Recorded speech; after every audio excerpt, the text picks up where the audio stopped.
Assalamualaikum warahmatullahi wabarakatuh. Alhamdulillahi ala ni'matil iman wal islam. Asyhadu an la ilaha illallah wa asyhadu anna Muhammadan abduhu wa rasuluh. Allahumma sholli ala Muhammad wa ala ali sayyidina Muhammad. Yang terhormat Ketua STIK PTIK Lemdiklat Polri, Inspektur Jenderal Polisi Profesor Dadang Hartanto SH/SIK MSI. Yang kami hormati Kiai Haji Husnan Naim LC. Yang kami hormati pejabat utama STIK Lemdiklat Polri beserta staf dan ASN jajaran STIK Lemdiklat Polri. Yang kami hormati seluruh panitia penyelenggara mahasiswa STIK Lemdiklat Polri Angkatan 82 Widya Wira Pratama dan tamu undangan yang berbahagia. Memasuki acara yang pertama yaitu pembukaan. Supaya kegiatan hari ini mendapat berkah, marilah kita buka dengan membaca basmalah. Bismillahirrohmanirrohim. Berlanjut ke acara selanjutnya yaitu pembacaan ayat suci Al-Quran dan sari tilawah oleh mahasiswa Muhammad Idris, dilanjutkan membaca sari tilawah oleh mahasiswa Hanifah Anas.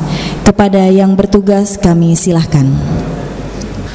Assalamualaikum warahmatullahi wabarakatuh.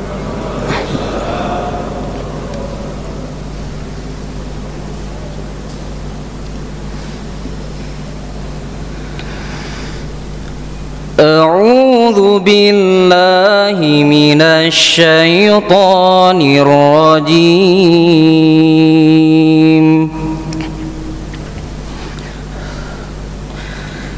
Bismillahirrahmanirrahim.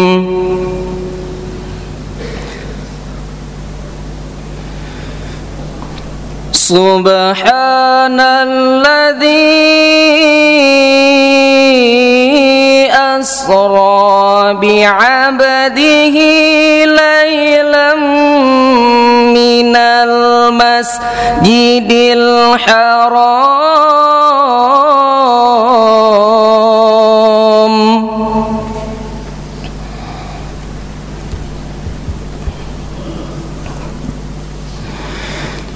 minal masjidil harami ilal masjidil aqsa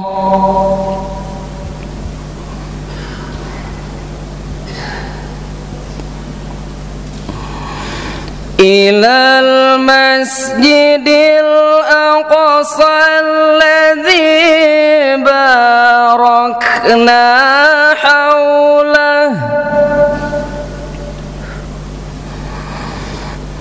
alladzi barakna haulahu linuriyahu min ayatina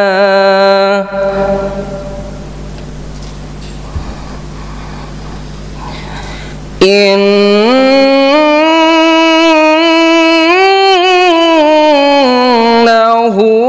huwas sami'ul basir.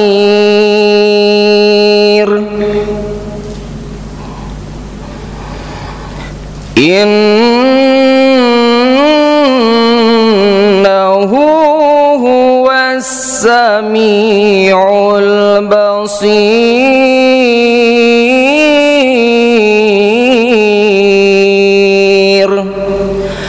Shadaqallahul azim. Aku berlindung kepada Allah dari godaan syaitan yang terkutuk. Dengan nama Allah yang Maha Pengasih lagi Maha Penyayang. Maha suci Allah yang telah memperjalankan hambanya Muhammad pada malam hari dari Masjidil Haram ke Masjidil Aqsa yang telah kami berkahi sekelilingnya, agar kami perlihatkan kepadanya sebagian tanda-tanda kebesaran kami. Sesungguhnya Dia Maha mendengar lagi Maha melihat. Maha benar Allah dengan segala firman-Nya. Assalamualaikum warahmatullahi wabarakatuh. Semoga yang membaca dan mendengar kalam Allah tadi mendapat pahala dari Allah Subhanahu wa Ta'ala. Amin ya Rabbal Alamin. Kita melangkah ke acara ketiga, yaitu sambutan. Sambutan akan disampaikan oleh Ketua STIK Lemdiklat Polri, Inspektur Jenderal Polisi Profesor Dr. Dadang Hartanto, SH SIK MSI. Kepada yang terhormat kami silahkan. Bismillahirrahmanirrahim. Assalamualaikum warahmatullahi wabarakatuh. Yang saya hormati para waket, para kabak, yang saya hormati adik-adik sekalian, para mahasiswa yang datang pada hari ini, dan khususnya Al-Mukarram Bapak Ustadz Kiai Haji Usnan Naim LC selaku penceramah pada hari ini.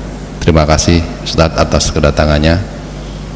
Alhamdulillah puji syukur kepada Allah Subhanahu wa Ta'ala, Tuhan yang Maha Kuasa, atas limpahan rahmat dan karunia-Nya.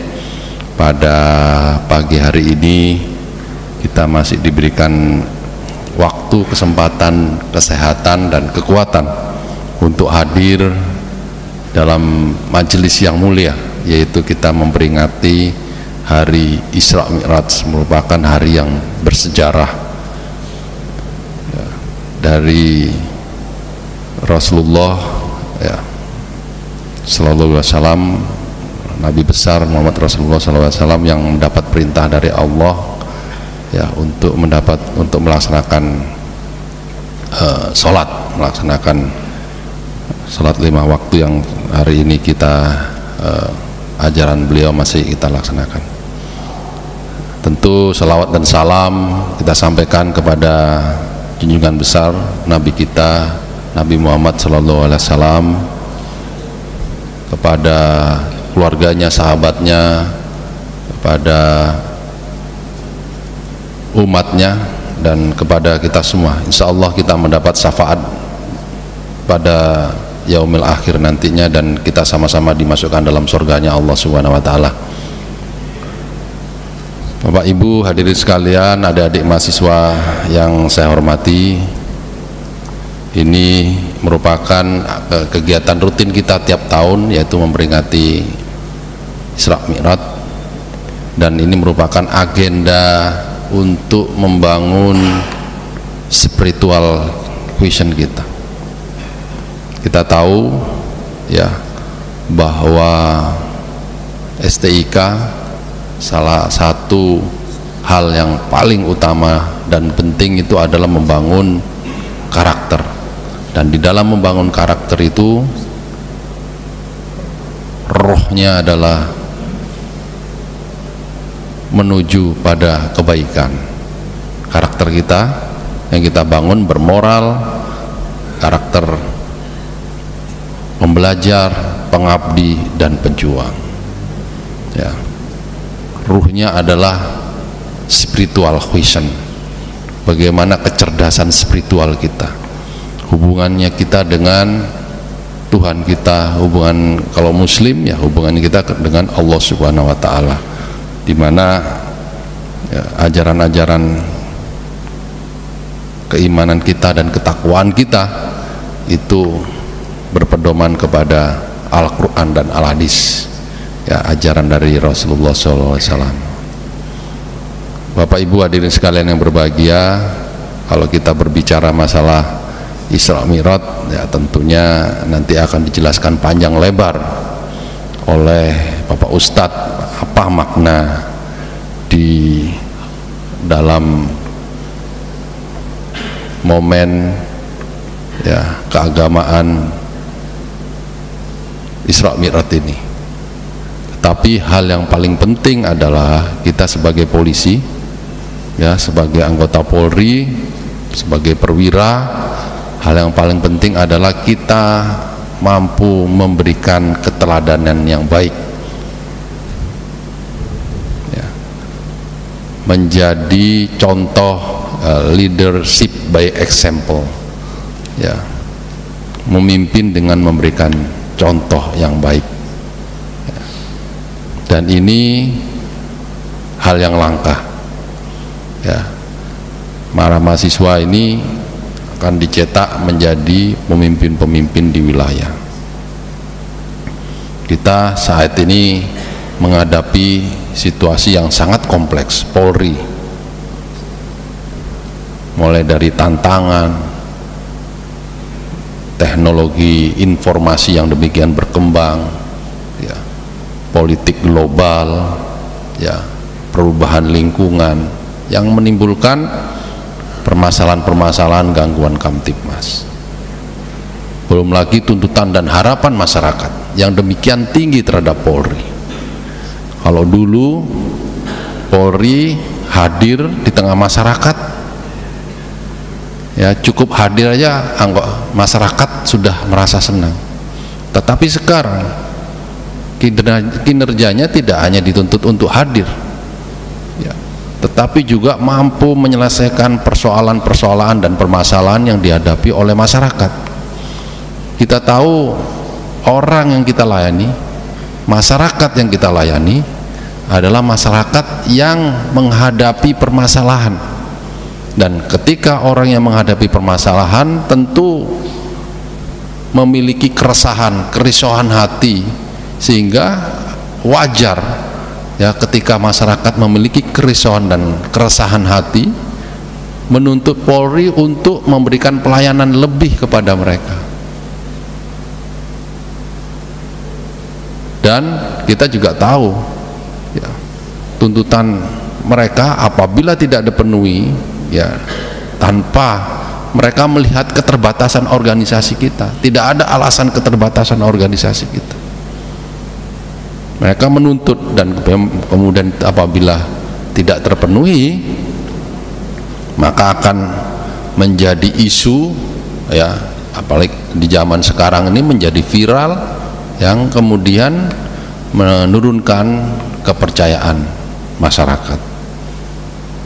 Belum lagi ditambah ketidakprofesionalisme kita dalam melaksanakan tugas-tugas kepolisian, ditambah lagi dengan, ya, tidak memiliki keikhlasan dan pelaksanaan tugas dengan norma-norma yang sudah digariskan secara baik, menggunakan kewenangan dan kekuasaannya untuk menguntungkan dirinya sendiri, ya, bersifat transaksional, ya, dan bahkan arogan dengan menggunakan cara-cara kekerasan. Itu masih terjadi hari ini. Kami berharap, kita semua berharap, ya, kita bisa melakukan koreksi diri, ya, pada momen peringatan hari ini, dan kemudian kita bisa mengambil makna dari semuanya untuk kita implementasikan pada diri kita masing-masing. Adik-adik mahasiswa, ya, sebentar lagi akan lulus, ya, insya Allah pada yudisiumnya tanggal berapa? Tanggal 3, ya Pak Zulpan, tanggal 3 Juni, ntar lagi, ya. Ini adalah periode-periode yang akhir-akhir ini harus terus dijaga. Sudah menjalankan demi berapa tahun, hampir lebih 1 tahun lebih, tinggal sebentar lagi untuk lulus. Jaga karir terus, ya, jangan bermasalah. Contoh senior-senior kalian yang baik di lapangan banyak, ya. Jangan mengikuti nafsu untuk melakukan tugas-tugas di luar hal-hal yang tidak diperbolehkan, di luar ketentuan, ya. Sekarang mudah kita melihat bagaimana anggota-anggota kita yang masih tidak berada pada norma-norma yang diharapkan oleh masyarakat. Laksanakan ini dengan baik, ambil hikmahnya, dan tentu saya berharap kita semua ini bisa melaksanakan tugas dan menjaga amanah kita dengan sungguh-sungguh. Saya kira itu dari saya. Terima kasih. Wabillahi taufik wal hidayah. Wassalamualaikum warahmatullahi wabarakatuh. Terima kasih atas sambutan yang disampaikan oleh Ketua STK Lemdiklat Polri, Inspektur Jenderal Polisi Profesor Dr. Dadang Hartanto, SH SIK MSI.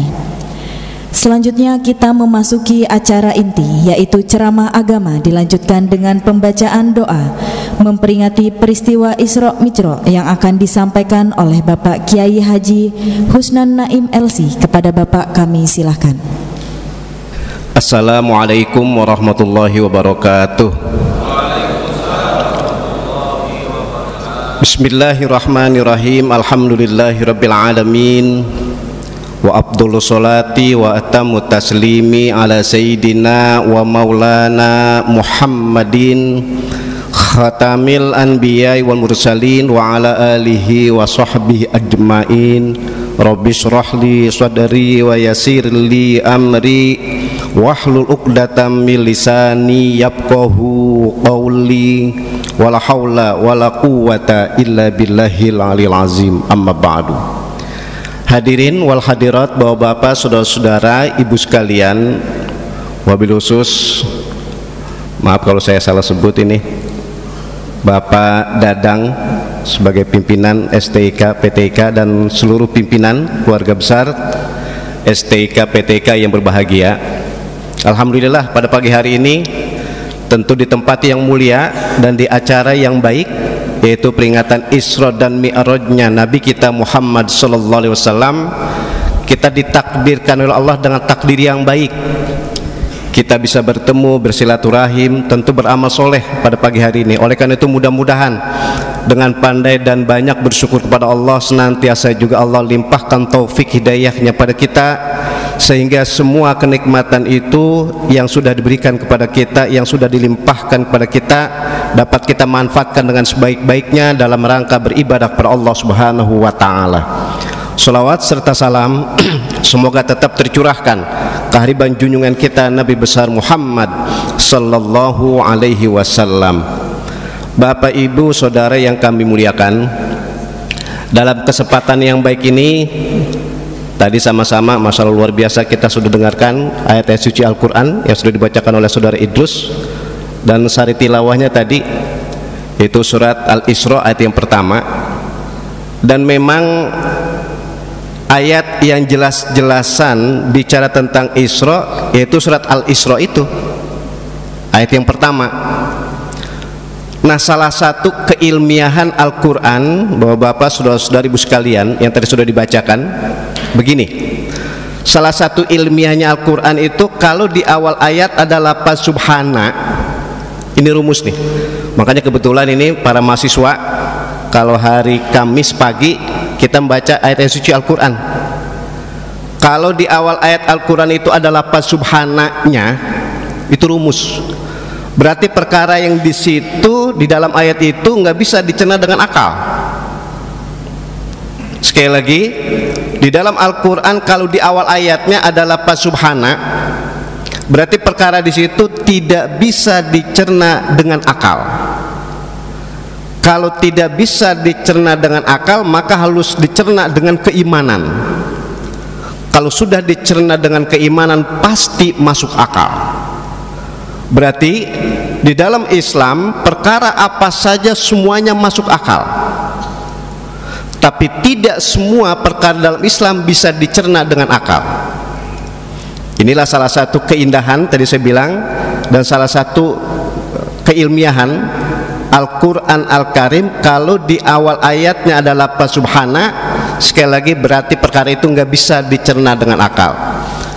Salah satunya contoh tadi surat Al-Isra.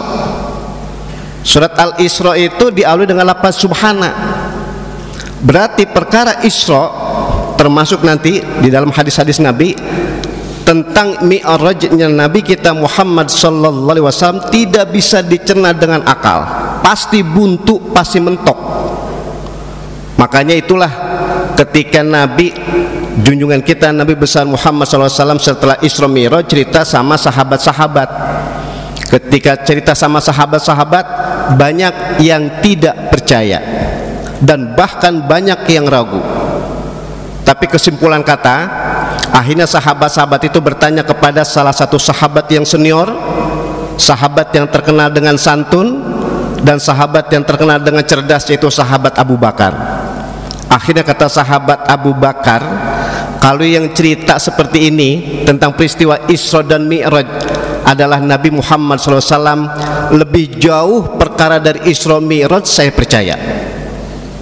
Ketika dapat jawaban yang cerdas ini, akhirnya sahabat-sahabat yang tadi mulai ragu, yang tidak percaya, jadi mantap, jadi yakin. Oleh karena itu Nabi kita Muhammad SAW memberi gelar nama tambahan untuk sahabat Abu Bakar As-Siddiq. Sampai sekarang makanya sahabat Abu Bakar itu digelari As-Siddiq, yaitu Abu Bakar As-Siddiq. Disitulah salah satu kesimpulan pemahaman, berarti ada perkara di dalam Islam secara spesifik ini Isra dan Mi'raj, junjungan kita Nabi besar Muhammad SAW, itu harus dipahami, dicerna dengan keimanan. Baik, bapak-bapak, saudara-saudara, ibu sekalian, ini kesimpulan pertama nih. Jadi dalam Al-Quran kalau ada lafaz subhananya di awal ayat, berarti nggak bisa dicerna dengan akal. Ini mungkin saya coba contohkan saja nih. Satu lagi di dalam Al-Quran sangat populer ini, itu awal ayatnya ada lafaz subhana, yaitu akhir surat Yasin. Ya, saya yakin dan saya husnuzon, saya positive thinking, kita ini bapak-bapak, saudara-saudara atau ibu-ibu sekalian, kita biasa baca surat Yasin. Apalagi insya Allah ya, ntar malam, ini kan ntar malam kita setelah maghrib masuk di tanggal 15 Sya'ban, atau nyebutnya apa nanti malam, nisfu Sya'ban. Dan itu ajaran para ulama, para guru-guru kita, malam nisfu Sya'ban itu dihidupkan. Salah satu dihidupkannya itu baca doa 3 kali, dan 3 kali itu diiringi dulu dengan membaca surat Yasin. Maksud saya berarti sekarang itu surat Yasin ada 83 ayat. Ayat yang terakhir, fa subhanalladzi biyadihi malakutu kulli syai'i wa ilaihi turja'un, oleh Asy-Syaikh Nawawi Al-Bantani. Bapak-bapak, saudara-saudara, ibu sekalian, sering saya kemukakan di Masjid Darul Ilmi ini, di Masjid PTIK, dan saya alhamdulillah kebetulan pernah ngaji, pernah belajar di Timur Tengah. Tapi ternyata ulama-ulama Indonesia, pemikirannya, kitab-kitabnya, karangan-karangannya itu menjadi rujukan kita umat Islam, terutama kita mahasiswa dari Indonesia. Nah, salah satu kitab-kitab yang dikarang oleh Asy-Syaikh Nawawi Al-Bantani itu menjadi rujukan kita. Makanya saya kebetulan ketua mahasiswa dulu, mahasiswa Timur Tengah tahun 94-95, saya katakan, saya bercandain sama kawan-kawan, ini kita belajarnya jadi Arab, tapi kita berujukannya ulama dari Indonesia. Maksud saya ulama-ulama Indonesia, pemikiran kitab-kitabnya itu selevel dengan karangan kitab-kitab ya ulama-ulama Arab itu sendiri gitu.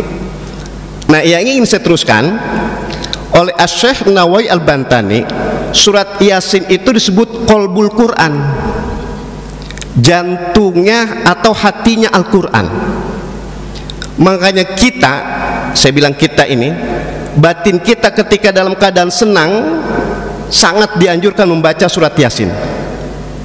Ketika fisik kita, bahkan tadi saya bilang batin kita sedang dalam keadaan sedih, kena musibah, pun dianjurkan membaca surat Yasin. Makanya saya ingin katakan di sini bahwa tepat dan hebat ungkapan dari Asy-Syaikh Nawawi Al-Bantani. Beliau itu dari Tanara ya, Banten. Jadi Al-Quran itu ada jantungnya, ada hatinya, itu surat Yasin. Sehingga secara umum, saya bilang secara umum ini, kita kalau ada musibah kematian biasanya dibacakan surat Yasin. Mungkin nggak ada, termasuk ibu-ibu kali, kalau ada orang meninggal dibacakan surat Maryam, kan nggak ada. Atau mungkin ada orang meninggal dibacakan surat Yusuf, nggak ada. akan tapi dibacakan surat Yasin. Itu salah satu pemahaman, berarti surat Yasin adalah qalbul Quran. Orang dalam keadaan senang, orang dalam keadaan musibah, dalam keadaan duka, dibacakan surat Yasin. Nah tadi kembali keilmiahannya, surat Yasin itu di akhir. Subhanalladzi itu karena di awal ayatnya sekali lagi adalah subhana. Emang bicara masalah apa sih akhir surat Yasin? Akhir surat Yasin itu yang 83 ayat, berarti ayat yang ke-83 itu bicara masalah kematian. Makanya subhana ujung akhir, ujung atau akhir ayat itu apa menyebutnya? Turjaun. Kebetulan saya ngaji di Jombang, pesantren. Itu kalau cara ngaji di pesantren, turjaun itu cara ngaji ilmu nahwu namanya mabni majhul. Berarti turjaun itu dikembalikan. Maka kematian manusia itu bukan karena kita mau, akan tapi dikembalikan oleh Allah, bukan kita kembali, dikembalikan. Oleh karena itu kata-kata turjaun itu kita manusia pasif. Kalau Allah menghendaki kematian dalam kondisi bagaimanapun, orang itu akan mati. Tapi kalau Allah tidak menghendaki, meskipun udah sakit, ini bahasa saya nih, sakit itu sakit berat, kalau Allah belum menghendaki tidak akan ada kematian. Nah berarti sekali lagi tadi subhana itu di akhir surat Yasin ayat yang ke-83 bicara masalah kematian. Makanya kematian nggak bisa dicerna dengan akal. Persis korelasinya tadi dengan Isra dan Mi'raj. Kematian nggak ada rumusnya. Contoh, nggak ada rumus kematian itu seseorang akan mati kalau sudah tua. Ternyata realita orang belum tua udah mati. Bisa jadi orang yang umurnya 60-70 masih hidup, ternyata umur baru 20-30 udah mati. Itu simbol, nggak ada rumus kalau mau mati harus tua dulu, atau kalau mau mati harus sakit dulu, enggak juga. Banyak banget nih kalau bahasa orang Jombang nih, wakeh tenan, banyak banget manusia enggak kedengaran sakit toto mati. Tapi bisa jadi yang udah sakit-sakitan, bahkan udah sakit parah dirawat di rumah sakit belum juga mati. Itu disebut namanya tadi saya bilang turjaun, dikembalikan. Bukan kita yang akan kembali, akan tapi kita ini pasif. Ini saya contohkan tadi sekali lagi keilmiahan ayat suci Al-Quran. Kan Al-Quran itu bukan ciptaan manusia, bukan ciptaan Nabi kita Muhammad SAW, akan tapi ciptaan Allah Subhanahu wa Ta'ala. Salah satu keilmiahannya tadi itu, kalau di awal ayat adalah subhananya, sekali lagi berarti nggak bisa dicerna dengan akal, harus dicerna dengan keimanan. Kalau sudah dicerna dengan keimanan pasti masuk akal. Itulah salah satu ulama kontemporer oleh Imam Ibnu Rusdi, kalau mungkin nyebutnya Imam Ibnu Rusyd juga boleh. Kata beliau begini, Al-Islam dinun aqliyun. Islam itu agama yang rasional. Makanya kita diperintahkan di dalam Islam apa saja pasti masuk akal. Tapi cara ngaji usul fikih, mafhum mukhalafahnya, apapun di dalam Islam kita dilarang pasti masuk akal. Enggak ada yang enggak masuk akal. Kalau saya mau contohkan, kita disuruh ibadah sholat, disuruh ibadah puasa, ibadah haji, zakat dan seterusnya, itu pasti masuk akal.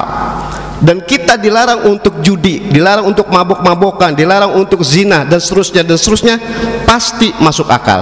Itulah disebut namanya al-Islam dinun aqliyun. Islam adalah agama yang rasional. Baik bapak-bapak, saudara-saudari ibu sekalian, saudara-saudaraku, para mahasiswa atau para mahasiswi STIK PTK yang berbahagia, ini tadi saya bilang secara umum bicara tentang kemujizatan Al-Quran, termasuk bicara masalah Isra dan Mi'rajnya Nabi kita Muhammad Sallallahu Alaihi Wasallam. Kemudian kalaulah tadi di dalam Islam itu ada perintah, ada larangan, yang sangat menarik saya coba aktualkan saja yang berkaitan tentang Isra dan Mi'raj. Itu kan ketika Nabi Isra dan Mi'raj, beliau mendapatkan perintah ibadah sholat. Nah untuk korelasinya, ini suatu saat ada sahabat Nabi yang cerdas. Ini lengkap nih sahabat Nabi yang cerdas, yang ahli ibadah dan dekat dengan Nabi. Itu sahabat namanya Ibnu Mas'ud. Sekali lagi, sahabat namanya Ibnu Mas'ud. Kalau mungkin para mahasiswa dengan dipandu oleh Saudara Idrus, kalau hari Kamis pagi kita baca ayat suci Al-Quran, sahabat yang pertama kali membaca Al-Quran dengan suara keras itu namanya sahabat Ibnu Mas'ud, atau nama lengkapnya Abdullah bin Mas'ud. Ini kalau dalam sejarah. Jadi sahabat yang berani membaca Al-Quran di Ka'bah dengan suara keras yaitu Abdullah bin Mas'ud, atau disingkat Ibnu Mas'ud. Beliau sekali tadi saya bilang cerdas, baca Al-Qurannya bagus, termasuk yang dekat dengan Nabi. Sekaliber sahabat Ibnu Mas'ud pernah bertanya kepada Nabi, dan pertanyaannya pasti berkualitas. Makanya ketika ada undangan kemarin, ini untuk acara Isra dan Mi'raj, ini undangannya temanya juga hebat, meningkatkan kualitas ibadah dan kinerja. Ini penting nih, maksudnya biar ada keseimbangan. Kita hidup di dunia bukan untuk bahagia dunia doang, akan tapi kita juga pengen bahagia dan selamat di akhirat. Makanya harus ada keseimbangan hidup, meningkatkan kualitas ibadah dan kinerja. Begini, sahabat Ibnu Mas'ud yang tadi rekam jejaklah secara singkat saya bilang, itu pernah bertanya kepada Nabi, dan pertanyaannya pun sangat berkualitas. Apa pertanyaannya begini, ya Rasulullah, ayyul a'mal ahabbu ilallah ta'ala. Cerdas, hebat, dan ilmiah banget. Sahabat Ibnu Mas'ud nanya sama Nabi bukan begini, ya Rasul, apa sih amal-amal soleh yang utama? Enggak. Pertanyaan ini tingkat tasawuf nih, tingkat batin. Jadi sahabat Ibnu Mas'ud nanya sama Nabi bukan, ya Rasul, apa sih amal-amal yang paling afdol, akan tapi yang ditanyakan, apa sih amalan-amalan yang paling dicintai oleh Gusti Allah. Levelnya kan beda. Ada level pertama, apa sih amal-amal soleh itu. Level kedua, apa sih amal-amal soleh yang afdol.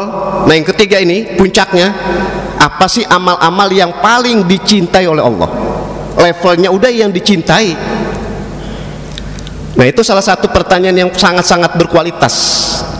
Ketika Nabi ditanya oleh sahabatnya yang senior tadi, yang cerdas dan seterusnya, ketika ditanya apa sih amal soleh yang paling dicintai oleh Allah, ini nih buat kita semua introspeksi nih, kita muhasabah. Apa jawaban Nabi?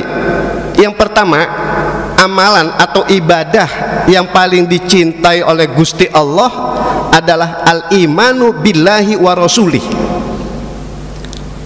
beriman kepada Allah dan beriman kepada Rasulnya. Nyanya penting nih, kalau cara ngaji munahud itu domirnya. Makanya di Al-Quran, bapak-bapak, saudara-saudari ibu sekalian, kalau lafaz jalallah ini penting sekali ya. Makanya pas kalau setiap hari Kamis itu ada kajian baca Al-Quran dan tafsirnya, ini penting banget ini. Rumus, kalau di Al-Quran ada lafaz Gusti Allah, sekali lagi ada lafaz Allah, kemudian ada lafaz Rasul. Yang dimaksud Rasul itu bukan Nabi Adam, bukan Nabi Nuh, bahkan bukan Abul Anbiya, bukan Abul Mursalin, bukan bapaknya para nabi, para rasul. Akan tapi yang dimaksud ar-Rasul itu adalah Nabi kita Muhammad sallallahu alaihi wasallam, pasti dan mutlak. Cara ngaji usul fikih qat'iu dilalah.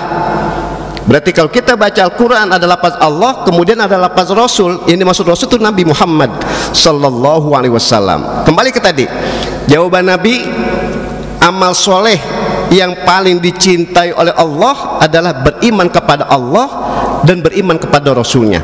Makanya sampai sekarang, saya bilang sampai sekarang nih, kalau ada orang percaya kepada Allah doang, ya nggak tahu udah pakai bahasa apa, pakai doang nih.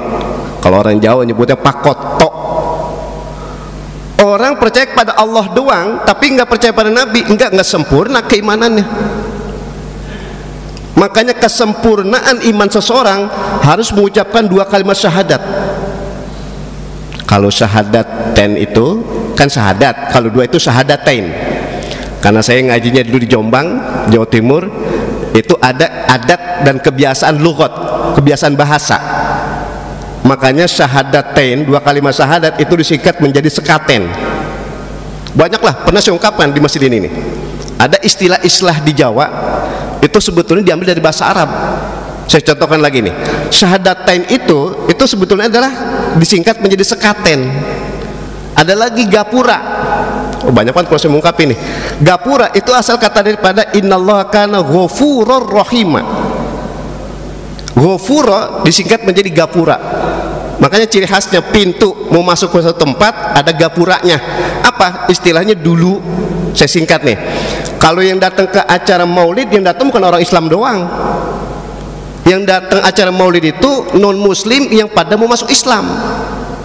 Lambangnya mau masuk Islam itu melalui pintu. Melalui pintu itu maksudnya pintu pertobatan, pintu untuk merubah status, pintu untuk merubah keyakinan. Makanya melalui pintu itu diibaratkan pintu itu rendah sehingga orang mau lewat itu kudu nunduk. Dan pintu itulah disebut namanya gapura.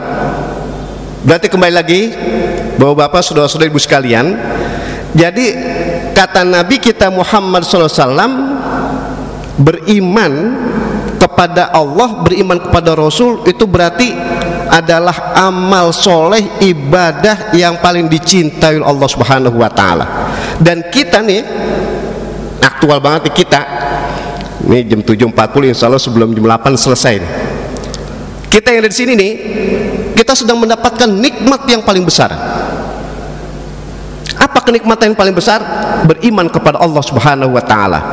Tapi kebalikan, nikmat yang paling rendah itu nikmat sehat fisik. Bapak-bapak, saudara-saudari, ibu sekalian, kausalitas ya, sunatullah, manusia tidak akan sehat selama-lamanya. Manusia tidak akan gagah selama-lamanya.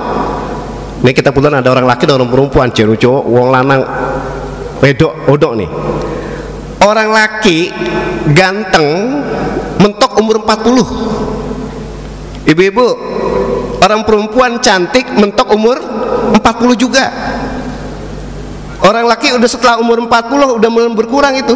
Gantengnya berkurang, gagahnya pun berkurang. Sama wis podo wae. Orang perempuan sama begitu.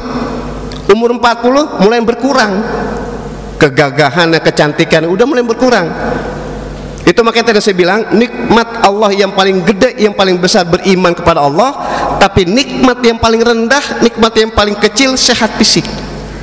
Maka ini tadi korelasinya kembali bahwa beriman kepada Allah, beriman kepada Rasulnya itu adalah ahabbu a'mal ilallah, amal soleh yang paling dicintai oleh Allah Subhanahu wa Ta'ala. Mudah-mudahan dengan seringnya kita kumpul acara ibadah sholat, kita kumpul dalam acara terutama ibadah sholat Jumat, kumpul dalam acara contohnya majlis taklim, mudah-mudahan kita ditetapkan iman kita kepada Allah Subhanahu wa Ta'ala. Amin ya rabbal alamin. Tinggal dua lagi nih, insya Allah saya singkat.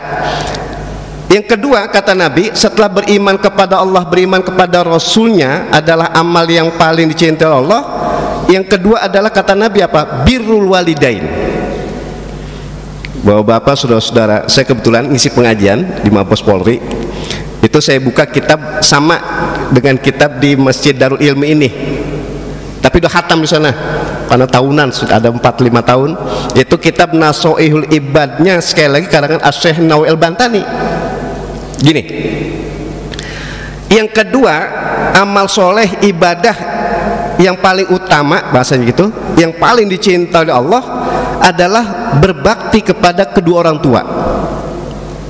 Yang saya ingin ungkapkan bahwa bapak, saudara-saudara, ibu sekalian, kenapa Nabi bilang berbakti kepada orang tua itu nyebutnya dua, yaitu birrul walidain.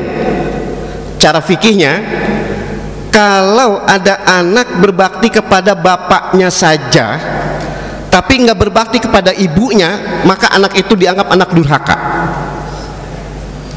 Ada anak berbakti kepada ibunya saja tapi nggak berbakti sama bapaknya, itu anak tetap dianggap anak durhaka. Berarti berbakti kepada orang tua itu paket. Paketnya apa? Harus berbakti kepada bapaknya, pun harus berbakti kepada ibunya. Nggak bisa berbakti kepada satu aja.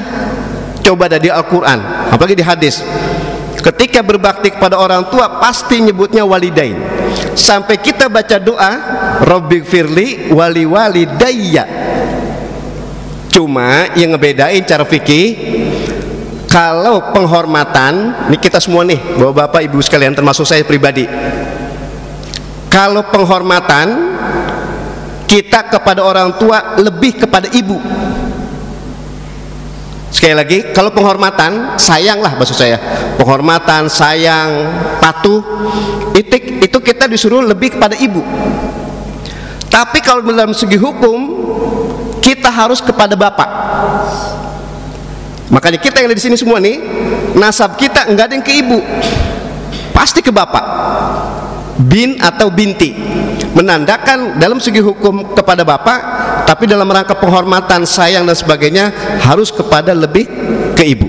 Tapi intinya tadi kata Nabi, amal soleh, perbuatan yang paling dicintai oleh Allah kedua setelah beriman kepada Allah, kepada Rasulnya, adalah berbakti kepada kedua orang tua. Saya coba ambil kesimpulan, kenapa kok berbakti kepada kedua orang tua itu dianggap sebagai amalan yang paling dicintai oleh Allah. Gini, terutama ini kita aktual banget ini, tinggal beberapa minggu lagi kita masuk bulan Ramadan. Anak, saya bilang anak kita ini semua, anak kalau bisa berbakti hormat kepada bapak ibunya, di mana aja dia tinggal, sama siapa aja dia bisa hormat, bisa berbakti. Kebalikan, kalau sama bapaknya aja, kepada ibunya saja dia nggak hormat, dia nggak patuh, jangan diharap anak ini bisa hormat, bisa patuh dengan orang lain. Maka hormat kepada bapak, hormat kepada ibu itu sebagai jaminan. Makanya kemarin kebetulan saya ngisi pengajian di salah satu sekolah, cuma saya nggak sebutin lah, di daerah Cidodol dekat Seknek. Saya bilang begini, makanya kalau ada pelajar nakal, pantau aja dulu dia kepada orang tuanya. Kalau kepada orang tuanya ini pelajar berani, apa berani itu Pak, Ibu? Apa istilahnya kalau berani itu? Bukan berani kebenaran, ngelawan, durhaka sama bapak sama ibunya. Nggak usah heran, sama bapak gurunya pasti dilawan. Kenapa? Bapak ibunya aja dilawan, jadi ngojo opo mana orang lain. Nah, ini rekam jejak seorang pelajar penting itu begitu. Makanya kembali ke tadi, berbakti kepada kedua orang tua itu sebagai jaminan, maka dengan siapapun dimanapun dia bisa hormat dengan orang lain, bisa berbakti. Sehingga kebalikan, nauzubillah nih, sekali lagi nauzubillah, kalau ada anak kita ini semua, kalau ada anak durhaka sama orang tuanya, maka tidak akan tentram, tidak akan sejahtera hidupnya dunia akhirat. Sehingga tadi saya bilang korelasinya, kalau ada anak masih durhaka sama orang tuanya, ibadahnya apapun itu pahalanya masih mu'alak. Mu'alak itu masih bergantung. Kalau istilahnya dipopulerkan masih di cancel. Kalau di cancel dirobah ya, ditunda. Ibadah sholatnya bagus, tapi durhaka sama orang tua, tidak diberikan pahala oleh Allah. Ibadah puasanya full, bagus, tapi masih durhaka sama orang tua, tidak akan diberikan pahala oleh Allah Subhanahu wa taala. Penyebabnya karena ada kedurhakaan, ketidakhormatan kepada kedua orang tuanya. Sehingga salah satu ayat yang sangat ilmiah dalam Al-Qur'an, wa qadha rabbuka alla ta'budu illa iyyahu wa bil walidaini ihsana. Bahasa mudahnya, saya bilang kita ini, kita hukumnya wajib berbakti kepada kedua orang tua kita, baik orang tua kita masih hidup maupun sudah meninggal. Oke dah, kalau orang tua kita sudah meninggal, kan yang meninggal itu yang mati fisiknya, badannya, tapi ruhnya tetap hidup. Maka itulah keilmian Al-Quran nyebutnya ihsana. Berarti anak berbakti kepada orang tua itu tetap wajib meskipun orang tua sudah pada mati. Sekali lagi, yang mati itu badannya aja, tapi ruhnya tetap hidup. Makanya alhamdulillah pada pagi hari ini, apa saja yang kita lakukan kebaikan-kebaikan ini, orang-orang tua kita, wabil khusus ya, apabila orang tua kita sudah wafat, beliau sedang mendapatkan cucuran rahmat maghfirah dari Allah Subhanahu wa taala. Amin ya rabbal alamin. Baik Bapak-bapak, saudara-saudara, ibu sekalian, yang ketiga, yang terakhir, ketika Nabi tanya amalan apa sih yang paling dicintai oleh Allah, kata Nabi yang ketiga adalah al-jihadu fi sabilillah, berjihad di jalan Allah. Bapak, Ibu, Saudara yang kami muliakan, gini, kadang ya, saya bilang kadang, umat Islam itu ketika memahami jihad kadang ada kebablasan, ada salah paham. Yang dimaksud jihad itu adalah al-jaddu was-sa'yu. Jihad itu artinya adalah bersungguh-sungguh dan berusaha. Dan secara universal, secara umum, apa saja yang ada sama kita, kita kerahkan buat kebaikan, itulah jihad. Itu definisi ya, ta'rif dalam bahasa Arab, definisi penjelasan. Yang namanya jihad itu apapun yang ada sama kita, kita kerahkan buat kebaikan, itu jihad. Kalau kita punya fisik kita pakai buat kebaikan, berarti kita berjihad. Kalau kita punya ilmu, kita kerahkan untuk kebaikan, termasuk ini terutama spesifik nih, STIK, PTIK, punya ilmu, kita kerahkan ilmu itu buat para mahasiswa, berarti kita berjihad melalui ilmu. Kalau kita punya jabatan, kita pakai untuk kemaslahatan, berarti kita berjihad melalui jabatan. Bahkan kalau kita punya harta, kita keluarkan zakatnya, infaknya, sedekahnya, berarti kita berjihad melalui harta. Berarti memahami jihad itu tidak sempit, akan tapi justru jihad itu adalah menyeluruh. Perang itu jihad, mempertahankan negara jihad, menjaga keamanan jihad, menjaga lingkungan jihad, menjaga harta benda jihad. Berarti jihad itu sifatnya umum. Makanya saya coba aktualkan bahwa Bapak, saudara-saudara, Ibu sekalian, justru kualitas, ini menarik tadi saya bilang kan, hikmah nih Isra Mi'raj kan tadi bilangnya gitu, meningkatkan kualitas ibadah dan kinerja. Berarti kualitas ibadah seseorang itu dilihat bukan lagi ibadah. Ini saya ulang nih, biar tambah marem cewek-cewek. Kualitas atau mutu ibadah seseorang itu bukan lagi ibadah. Saya contohin, kita sholat, itu kan patokannya taunya sah sama enggak sah doang. Kita puasa dari subuh sampai maghrib, patokannya taunya sah sama enggak sah aja. Bahkan ibadah haji, ketahuannya sah sama enggak sah aja. Adapun mutunya, kualitasnya bukan lagi ibadah, akan tapi selesai ibadah. Maka itu korelasi pas banget tadi dalam temanya, meningkatkan kualitas ibadah dan kinerja. Berarti kualitas ibadah kita semua nih sekapehane, saya bilang sekali lagi, kualitas kita semua ibadah bukan lagi ibadah, akan tapi selesai ibadah. Kita selesai ibadah masih peduli enggak dengan orang lain? Selesai ibadah kita masih konsekuen enggak menjalankan semua kebaikan?